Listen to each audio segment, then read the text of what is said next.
Oke semuanya, sekarang kita membahas TOEFL bagian reading ya.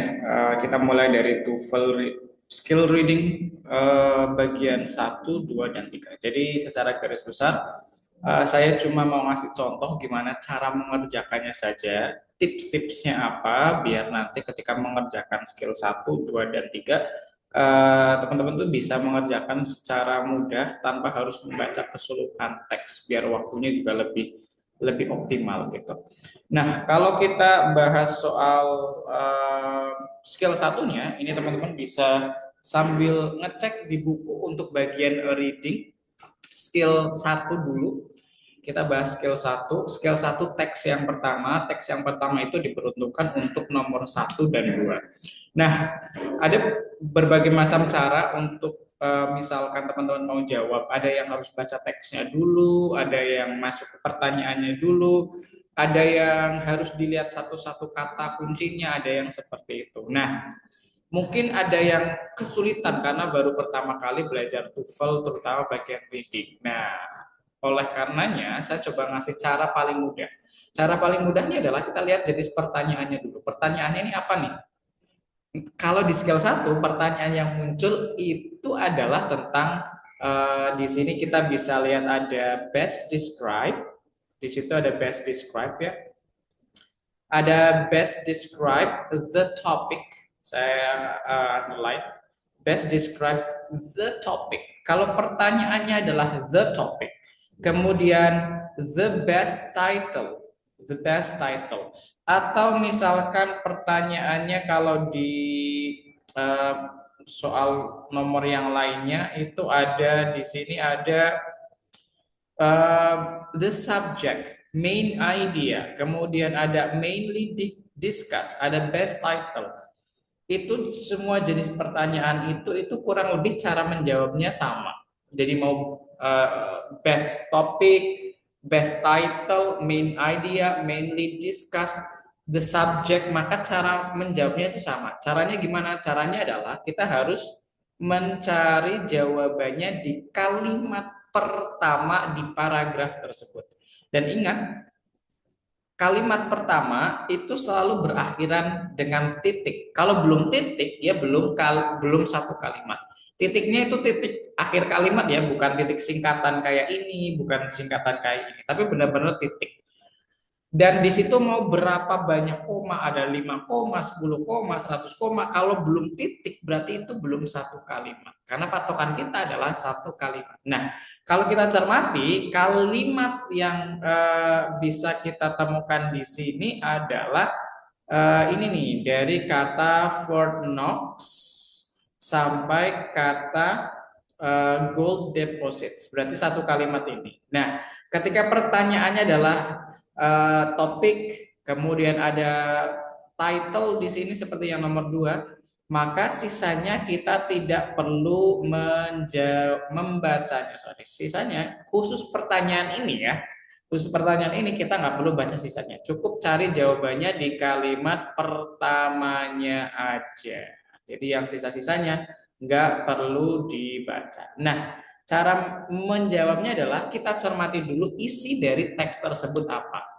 Misalkan di sini Fort Knox itu adalah sebuah tempat yang menjadi pangkalan militer, di mana Fort Knox itu menjadi tempat penyimpanan. Dia itu kayak kontainer, kayak dom, kayak bunker, atau mungkin juga kayak berangkas besar, di mana itu berisi sebuah hal yang sangat penting dari Amerika, yaitu adalah government's gold deposit, cadangan emas milik pemerintah Amerika. Nah, kita tahu nih bahwa Fort Knox itu informasinya dia pertama pangkalan militer, tapi dia sekarang lebih terkenal di mana dia fungsinya menjadi tempat penyimpanan cadangan emas milik negara. Itu informasi di satu kalimat tersebut cuma itu, nggak ada isi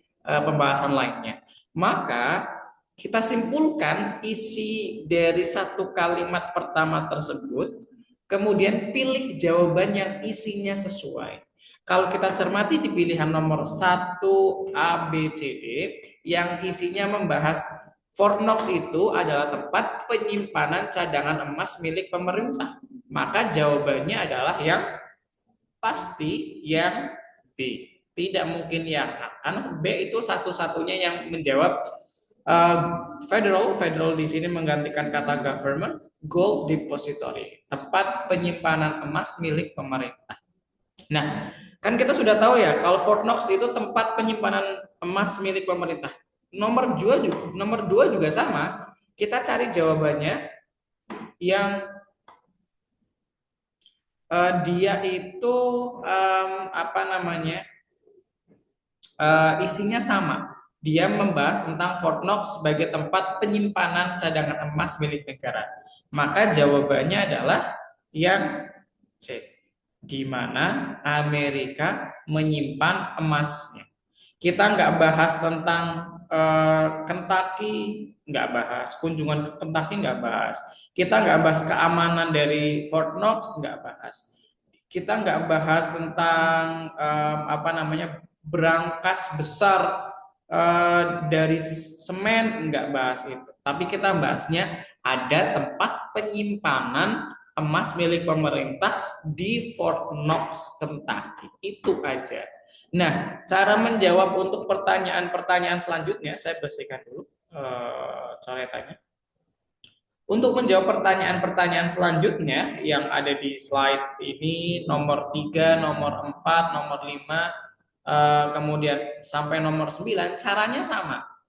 Karena yang ditanyakan di nomor 3 di sini subject, the subject of the passage. Yang nomor 4 di sini the main idea of the passage. Kemudian mainly discuss, best title. Kemudian di sini ada main idea, best title, the subject in fourth paragraph. Hanya paragraf 4 ya. Subjek tapi cuma di paragraf 4 yang nomor 9. Maka caranya sama nih teman-teman. Caranya seperti yang ini, kita harus mencari jawabannya di kalimat pertamanya saja. Maka cara menjawabnya kita tinggal cari kalimat pertamanya. Kalimat pertamanya untuk nomor 3 dan sampai 4 itu dari kata one sampai kata another. Maka sisanya kita tidak perlu baca. Khusus jika pertanyaannya seperti itu ya, sisanya tidak perlu baca. Kita cukup baca dari kata one identifying characteristic of mineral is their relative hardness which can be determined by scratching one mineral with other. Salah satu cara mengidentifikasi karakteristik minerals ya kayak batuan segala macam itu dengan menunjukkan tingkat kekerasannya, yaitu dengan cara di scratch, digores antara satu mineral dengan yang lain. Kita sudah tahu isinya, cara mengidentifikasi karakteristik sebuah mineral itu dengan cara digesek. Nah, kita simpulkan, oh isinya itu cara mengidentifikasi mineral yaitu dengan cara digesek satu sama lain. Maka informasinya sudah ketemu, kita ambil kesimpulannya, pilih di pilihan nomor 3 yaitu A, B, C, D yang informasinya sama seperti informasi di kalimat pertama tersebut. Pilih jawabannya, maka itu jawaban yang betul, yang informasinya sama dengan kalimat pertama. Bukan kalimat-kalimat selanjutnya, tapi hanya kalimat pertama saja. Kita lanjut ke teks yang selanjutnya. Teks yang selanjutnya di sini nomor 5 dan 6. Nah, gimana kalau ada 2 paragraf? Kalau tadi kan 1 paragraf. Caranya sama teman-teman. Kurang lebih itu kita baca kalimat pertamanya aja, berarti dari kata hurricanes sampai oceans, sisanya nggak perlu dibaca. Kemudian kita baca kalimat pertama paragraf keduanya. Kalimat pertama paragraf satunya udah, sekarang kalimat pertama paragraf kedua. Oke, sampai sini. Sisanya nggak perlu dibaca. Dibaca dulu kalimat pertama paragraf pertama. The hurricanes generally occur in the North Atlantic. Terjadinya hurricanes itu yang kita bahas ya. Yang kita bahas ini cuma pembahasan yang terjadi di North Atlantic, bukan di tempat-tempat lain. Yang dimana kalau di North Atlantic, hurricanes itu terjadi di antara bulan Mei sampai November dan puncaknya di bulan September. Bulan-bulan lain itu terjadi tapi jarang sekali. Oke, di bulan Desember sampai April terjadi tapi jarang sekali. Jadi kita udah tahu nih, kalimat pertama, paragraf pertama informasinya pembahasan tentang hurricanes di North Atlantic aja, bukan di tempat-tempat lain. Waktunya dari dari Mei sampai November, puncaknya September. Oke. Kemudian kalimat pertama, paragraf kedua, kita cari informasinya nih. Of the tropical storm that occur each year in the North Atlantic. Dari sekian banyak badai, hurricanes yang terjadi di North Atlantic, paling cuma 5 yang bisa dikategorikan sebagai hurricanes yang dia itu cukup kuat. Oh, berarti dari Mei sampai November paling enggak ada 5 kali terjadi hurricanes. Kalaupun ada cuaca yang nggak bagus, itu nggak bisa dikatakan hurricanes karena tidak cukup kuat, yang itu tidak powerful enough gitu. Kalau diambil dari kalimat pertama paragraf kedua, maka kita tahu nih, kita ambil kesimpulan dari keduanya, kita gabungkan. Pertama, teks ini membahas tentang hurricanes yang terjadi di North Atlantic. North Atlantic aja, bukan di tempat-tempat lain. Yang terjadi di bulan Mei sampai November yang puncaknya September. Dan dalam kurun waktu tersebut hanya terjadi 5 kali saja sepanjang tahun karena cuma ada 5 yang cukup kuat untuk disebut sebagai hurricane, sisanya enggak. Nah, maka informasi itu kita simpulkan dua-duanya dari masing-masing kalimat pertama di paragraf 1 dan 2, kita pilih jawabannya yang bisa merangkum kedua kalimat pertama tersebut. Jadi jawabannya itu harus mewakili kalimat pertama, paragraf pertama, dan kalimat pertama, paragraf 2. Jangan hanya mewakili kalimat pertama, paragraf pertama, atau mewakili saja kalimat pertama, paragraf 2. Itu salah. Harus bisa mewakili kalimat pertama di keseluruhan paragraf. Oke, begitu juga yang nomor 6. Pilih yang informasinya mewakili kalimat pertama di masing-masing paragraf. Paragraf 1 ia terwakili, paragraf 2 juga terwakili. Nah, begitu juga dengan teks yang ini nih. Yang ini juga sama, apalagi teksnya di sini ada 4 paragraf. Maka baca dulu kalimat pertamanya di masing-masing paragraf. By the way, ini kalimat pertamanya khusus yang paragraf 1 itu cuma sampai sini ya. Ini harusnya titik, bukan. Sampai sini ya, jadi tahu. Kalau nonton video ini pasti tahu, titiknya sampai sini. Nah, kita tahu bahwa ini agak panjang, ada 4 paragraf. Maka kita ambil kesimpulan di masing-masing paragraf dengan membaca kalimat pertamanya aja di masing-masing paragraf. Paragraf 1 baca kalimat pertamanya aja.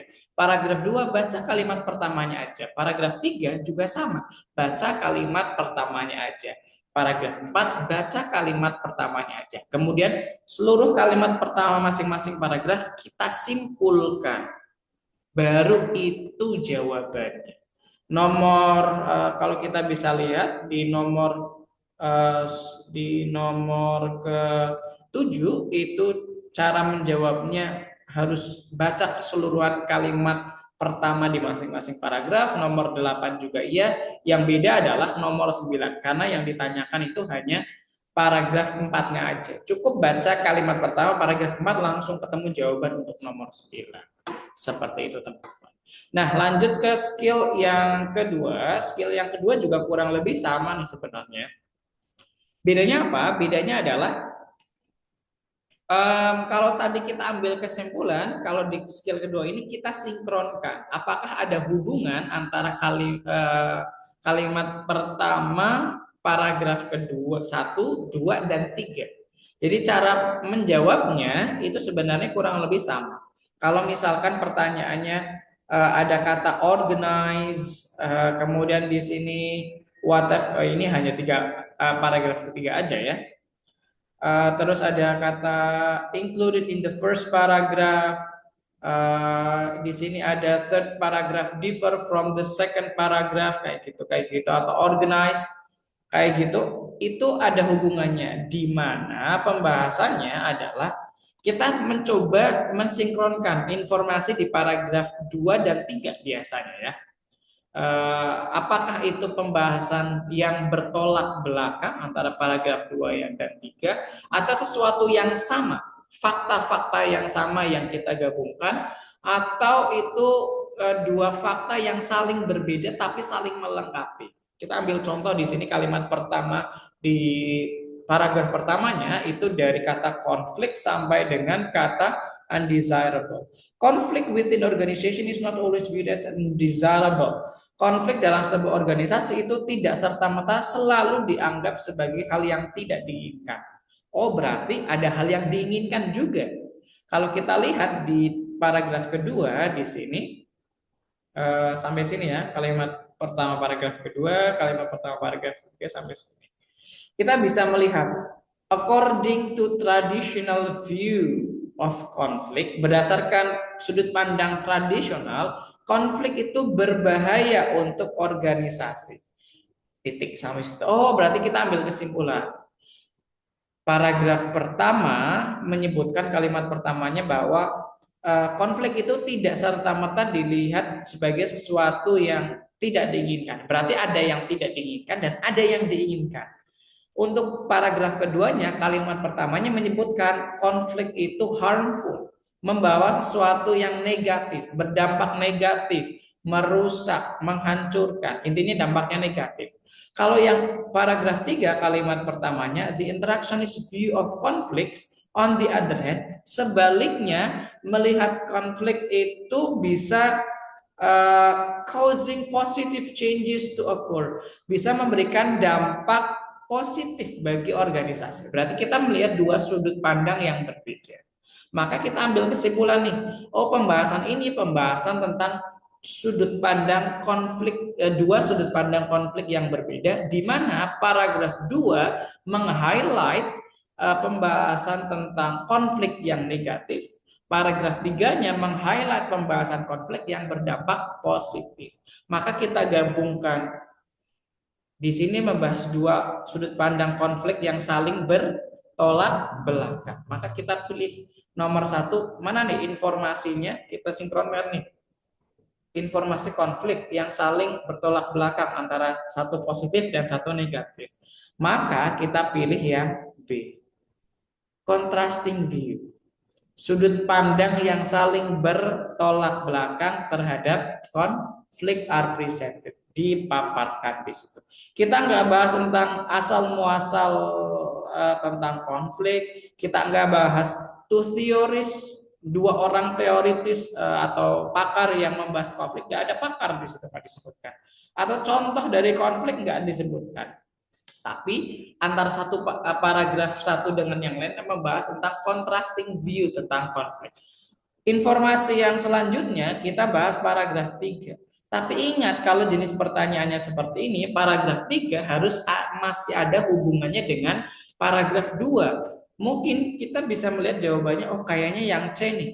Outline interactionist view of conflict. Betul yang itu. Tapi kalau kita melihat itu nanti tidak ada hubungannya dengan paragraf 2. Harus ada hubungannya dengan paragraf 2 karena kita mensinkronkan antara satu paragraf dengan yang lainnya. Maka jawabannya yang paling tepat adalah yang D. A description of one of opposing view of conflict. Sebuah deskripsi yang dia itu berbeda dari sudut pandang konflik yang lainnya. Sudut pandang yang mana? Yang Pak dia ada di paragraf kedua. Yang saya hapus dulu. Untuk nomor selanjutnya juga sama. Cari jawabannya di masing-masing paragraf. Kalimat pertamanya, baca dulu, oh ini pembahasan tentang IQ, ini secara teori, ini secara praktikal. Baca dulu kalimat pertamanya, sinkronkan, gabungkan kedua informasinya, ambil kesimpulannya, baru jawab pertanyaannya sesuai dengan informasi yang didapat. Kalau nomor 3 ini cuma first paragraph. Informasi apa nih di paragraf pertama? Kalau yang nomor 4 di sini pembahasannya adalah di paragraf 3 berbeda dengan paragraf yang kedua. Harus ada hubungannya nih. Paragraf 3 apa nih? Kok bisa berbeda dengan paragraf kedua? Memang bahas apa? Gitu. Ada kaitannya antara paragraf 3 dan paragraf kedua. Begitu juga yang selanjutnya di sini. Ini membahas tentang Great Salt Lake. di mana di sini ada dua fakta yang berbeda. Fakta yang pertama dibahas di paragraf kedua, fakta yang kedua dibahas di paragraf ketiga. Kita sinkronkan, kemudian cari tahu kaitan antara keduanya, baru kita gunakan untuk menjawab nomor 5 dan nomor 6. Nah, selanjutnya kita bahas untuk yang skill yang ketiga. Skill yang ketiga di sini agak berbeda dengan yang tadi, karena di sini pertanyaannya udah beda. According to the basic, berdasarkan teks, what happens during ice age? Nomor 2 juga sama. The passage cover how many different method recognizing past ice ages. Paragraf 3 juga sama. According to the passage, what in the rock strata is a geologist of the past ice age? Cara menjawabnya sederhananya adalah kita cari tahu dulu kata kuncinya yang ada di um, pertanyaan. Kata kuncinya itu apa? Kata-kata yang diambilkan dari teksnya. Oh, sorry. Kata-kata yang diambilkan dari teksnya. Maaf, saya hilangkan dulu. Kata-kata yang diambil dari teksnya itu maksudnya apa? Contohnya ini. Kata an ice age. Itu kan diambilkan dari teks. Kemudian methods of recognizing past ice ages. Nomor 3, kata-kata yang diambilkan dari kata teksnya adalah the rock strata is a geologist of past ice age. Paling itu ya. Nah, maka cara menjawabnya kita mulai dari nomor 1 dulu. Di sini cara menjawabnya adalah cari kata kunci tersebut di teks. Kita langsung cari nih, mana kata ice age? Di sini ada ice age, di sini ada ice age, di sini ada ice age. Ada 3 kata ice age. Dan pertanyaannya adalah, apa yang terjadi selama ice age? Kita cari tahu di 3 kata ice age tersebut. Kalau sudah ketemu ya udah. Kalau belum ketemu di kata ice age yang pertama, ya kita cari di kata ice age yang kedua. Kalau nggak ketemu di keduanya, maka berarti jawabannya di kata ice age yang ketiga. Tapi kalau sekali baca di Ice Age pertama sudah ketemu, maka ya sudah, jawabannya ada di situ. Di sini disebutkan those periods when ice covers extensive areas of Earth. Oh, ini adalah masa di mana es itu menyelimuti seluruh sebagian besar area permukaan bumi. Oh, sudah ketemu nih. Apa yang terjadi? Ya, itu adalah periode ketika es itu menyelimuti permukaan bumi secara luas. Oh, kayak gitu. Berarti kita cari jawabannya nih, informasi Ice Age terkait apa yang terjadi di masa tersebut ya. Ketika es menyelimuti permukaan bumi secara luas. Cari di pilihan ganda yang informasinya sama dengan informasi tersebut. Jawabannya adalah C. Seperti itu, mudah banget. Nah, yang kedua kita lihat nih. Kata kuncinya adalah methods recognizing past ice ages. Di sini di mana ada kata past ice ages. Kata past ice ages di sini cuma ada satu. Ini aja. Past ice ages. Kata recognize di sini muncul kata recognize 2 kali. Maka kalau udah kayak gitu tahu jawabannya adalah 2. Gampang banget. Tapi mungkin ini terlalu mudah ya, contoh soalnya lebih cenderung mudah. Maka cara sederhananya kita harus tetap baca dulu. It can be recognized from strata bla bla bla bla bla.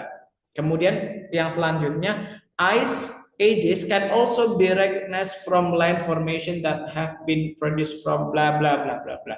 Berarti caranya ada 2. Maka jawabannya langsung ketemu 2 cara.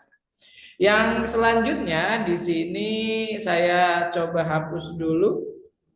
Kata kunci yang ketiga adalah the rock strata di sini. Apa nih? What in the rock strata? Apa yang ada di rock strata? Rock strata ini nih ya. Kata rock strata cuma ada 1. Maka kita cari tahu jawabannya di situ. Rock strata. Rock strata itu apa? Rock strata itu adalah itu menunjukkan bukti dari foreign materials, materi-materi asing. Foreign kan asing. Deposit yang tersimpan dengan adanya dinding es yang bergerak dan glasir yang mencair. Jadi rock strata itu di situ tuh di dalamnya tuh ada material asing yang tersimpan. Tersimpannya kenapa kok bisa tersimpan di situ? Karena ada es dinding es yang bergerak dan ada glacier yang mencair. Maka kita bisa tahu nih, oh rock strata itu adalah material-material asing yang tersimpan karena ada es yang bergerak di situ. Maka kita cari, oh bukan es, tapi material asing, bukan melting glacier. Penyebabnya karena ada melting glacier ya, bukan ocean valleys, tapi substances from other areas. Substances menggantikan kata materials, from other areas menggantikan kata foreign. Seperti itu cara menjawabnya. Nah, untuk teks-teks selanjutnya gimana? Teks-teks selanjutnya sama sebenarnya. Kita cari dulu kata kuncinya yang mana, baru kita cari jawabannya berdasarkan kata kuncinya. Kalau nomor 4 di sini kata kuncinya adalah ventricles. Kata kunci nomor 5 di sini blood pushes into arteries from ventricles. Maka cari tahu jawabannya. Ini pembahasan tentang jantung ya. Jantung kan ada 4 ruang. Ada 4 ruang nih. Nah, kita harus cari tahu ventricle yang mana, arteries yang mana, alur darahnya gimana, kayak gitu. Kata kunci nomor 6 itu adalah uh, mendapatkan heart gets blood. Jantung mendapatkan darah dari body tissues and passes it into the lungs. Kata kuncinya ada di teksnya. Cari dulu kata-kata tersebut di teks, baru simpulkan jawabannya di pilihan ganda yang mana yang paling tepat. Begitu juga yang selanjutnya. Untuk yang selanjutnya ini kata kuncinya nomor 7 adalah the golden age of railroads. Nomor 7 di sini ada result. Kata result, uniformity sama track gauge. Maka kita cari kata result, cari kata uniformity dan kata track gauge. Dan ingat, pertanyaannya adalah which of the following occurred sebagai hasil ya yang ditanyakan itu hasil dari penyatuan rel kereta api. Nomor 9 di sini harusnya standard time ya. Jadi di sini harusnya standard time. Kata kuncinya adalah standard time. Kita cari kata standard time di teks sebelumnya dan itu akan ketemu jawabannya. Standard time kata kunci. Seperti itu cara menjawabnya untuk skill 1, 2 dan 3. Ingat untuk skill 1 triknya adalah ada di kalimat pertama masing-masing paragraf, kemudian dikombinasikan, ambil kesimpulan, itu jawabannya. Kalau skill yang kedua kurang lebih sama, gabungkan informasi di masing-masing paragraf, kalimat pertama masing-masing paragraf, kemudian coba disinkronkan informasi di paragraf satu dengan yang lainnya. Oke, untuk para skill ketiga, cara menjawabnya adalah lihat kata kuncinya dulu, cari kata kunci tersebut di teks, kemudian baca yang ada kata kuncinya aja, kemudian cari informasi yang kurang lebih sama dengan yang ada di kata kuncinya di PDF. Itu jawabannya. Itu aja untuk pembahasan kali ini. Tadi saya sudah ngasih contohnya, berarti sisa yang belum saya contohkan tinggal dikerjakan. Kerjakan di buku seperti biasa, kemudian ditandatangani, difoto, terus upload di OnClass. Kayak gitu aja, semuanya itu. Oke, terima kasih sudah bergabung. Semoga semua sehat selalu. Kalau ada pertanyaan boleh ditanyakan ke saya. Terima kasih sudah bergabung. Terima kasih. Jangan lupa untuk dikerjakan sisa-sisanya ya. Tadi yang nomor 1, 2 kan udah semua. Skill 1, 2, 3. Berarti tinggal sisanya aja yang dikerjakan. Kayak gitu. Langsung dikerjakan di buku. Ambil gambarnya, upload di OnClass seperti biasa. Terima kasih sudah bergabung. Sehat selalu dimanapun semuanya berada.